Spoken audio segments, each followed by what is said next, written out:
देवाची सत्ता प्रामुख्याने 4 प्रकारांनी सांगितल्या जाते. कोणत्या कोणत्या? 4 वेद आहे. या वेदांवर कोणाची सत्ता असेल तर त्याच मूळ परब्रह्म तत्व परमात्म्याची सत्ता आहे. वेदांवर त्याची सत्ता आहे. सर्व देवी देवतांवर सुद्धा त्याच परमात्म्याची सत्ता आहे. जीवावर सुद्धा त्याचीच सत्ता आहे आणि जडावर सुद्धा त्याची सत्ता आहे. याला काय पुरावा आहे? वेदांवर त्याची सत्ता आहे. वेद कोणाच्या सत्तेने बोलतो?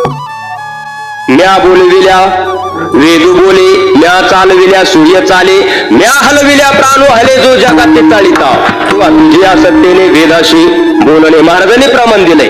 वेद कोणाच्या सत्तेने चालतो बोलतो तर त्याच भगवान परमात्म्याच्या सत्तेने, म्हणजे वेदांवर त्याची सत्ता आहे. बरं, देवांवर त्याची सत्ता आहे. भगवान परमात्मा गीतेच्या 15व्या अध्यायामध्ये सांगतायत, सूर्याच्या ठिकाणी जी प्रखरता आहे ती कोणाची आहे? अर्जुना, सूर्याच्या ठिकाणी जी प्रखरता आहे ना ती माझीच आहे. यदा आदित्य गतम तेजो जगद्भासयते खिलम यच्चंद्रमसि यच्चाग्नो तत्तेजो विद्धि मामकम. अर्जुना, तत्तेजो विद्धि मामकम म्हणजे सूर्याच्या ठिकाणी जी प्रखरता आहे ना अर्जुना ती माझीच आहे. चंद्राच्या ठिकाणी जी शीतलता आहे ना, या चंद्रमसी यच्चाग्नो, चंद्राच्या ठिकाणी जी शीतलता आहे ती सुद्धा माझीच आहे. बरं, यच्चाग्नो, अग्नीच्या ठिकाणी जी दाहकता आहे ना ती सुद्धा अर्जुना माझीच आहे. किंवा ज्ञानोबा सांगतायत, जैसा का सर्वेश्वरू पाहिजे तव निर्व्यापारू तरी तोची विस्तारू त्रिभुवनाचा. इथं चकार वापरला ज्ञानोबाराने. तोची म्हणजे या त्रिभुवनाचा करता करविता कोण असेल तर तोच परमात्मा आहे. म्हणजे वेदांवर त्याची सत्ता आहे, देवांवर त्याची सत्ता आहे. बरं, तुमच्या आमच्यावर कोणाची सत्ता आहे? तुम्ही आम्ही चालतो बोलतो उठतो बसतो हे सर्व काही कार्य करतो, कोणाच्या सत्तेने करतो? महाराजांनी तर प्रश्नच केलाय, चाले हे शरीर कोणाची या चाले हे शरीर कोणाची या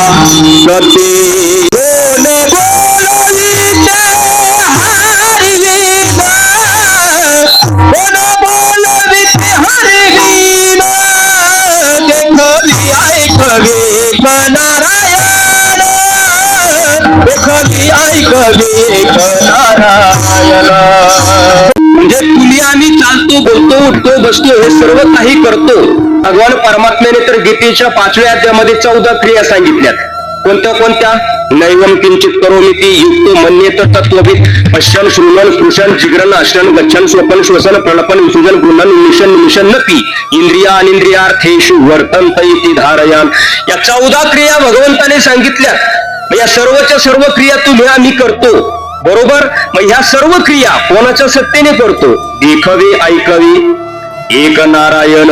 म्हणजे तुमच्या आमच्यावर सुद्धा देवाची सत्ता आहे. वेदांवर त्याची सत्ता आहे, देवांवर त्याची सत्ता आहे, जीवावर त्याची सत्ता आहे आणि जडावर सुद्धा त्याची सत्ता आहे. काय पुरावा आहे याला? कारण बुवाने जर पुरावा जर दिला, बाबा बुवाने जर पुरावा दिला तर ठीक, आणि जर बुवाने पुरावा नाही दिला तर त्या बुवाला पुरावा विचारा असं म्हणायचंय मला. काय पुरावा आहे? ज्ञानोबा सांगतात, पर्वती बैसकान संडावी समुद्री रेखा ओलांडावी आणि पृथ्वीया भूते व्हावी ही आज्ञा माझी. पर्वत जागा सोडत नाही. ही आज्ञा कोणाची आहे? आता मला सांगा, मी संगमनेरवरून आलोय.